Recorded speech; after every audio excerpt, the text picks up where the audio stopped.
Ça veut dire quoi être leader aujourd'hui chez Nestlé ? Inspirant, Inspirer, acquis, inspirer, rester dans sa sortir, zone de se développer confort, seul, se développer être seul, accompagné, faux. authentique, inné ou acquis. Est-ce qu'on est leader ou est-ce qu'on le devient ? On le devient. Moi, j'étais pas prédestiné à avoir le job que j'ai aujourd'hui. On est tous leaders à notre niveau, dans notre job d'une certaine manière. Il faut commencer à n'importe quel niveau dans l'entreprise et finalement se construire grâce au développement personnel, grâce à notre volonté, grâce à la chance, parce qu'on peut pas dire qu'il n'y en a pas. C'est une question d'opportunité, il faut que ça se présente quand même. Je reste convaincu qu'il y a une multitude de leaders et qu'il n'y a pas un type de leader extraverte, charismatique.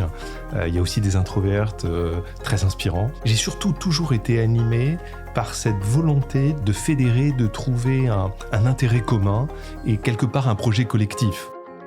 Mes parents disaient que j'étais une petite fille très volontaire et que j'aimais toujours tout décider. En tout cas, ce que je sais, c'est que mes premiers pas de leader, c'était à l'école. Et à 15 ans, je suis entrée en pension. Et là, un gros choc. J'ai découvert que les filles n'avaient pas les mêmes droits que les garçons. Puis avec mes amis, j'ai décidé de me battre. Nous avons obtenu les mêmes droits après quelques semaines de lutte. Je pense que j'avais ça un peu dans moi, je parlais plusieurs langues, donc je pense que c'est quand même un peu dans mes gènes.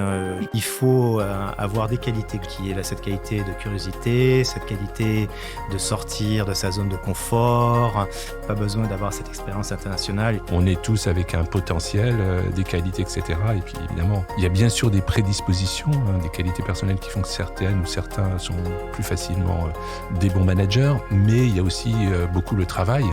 Et puis il y a des techniques.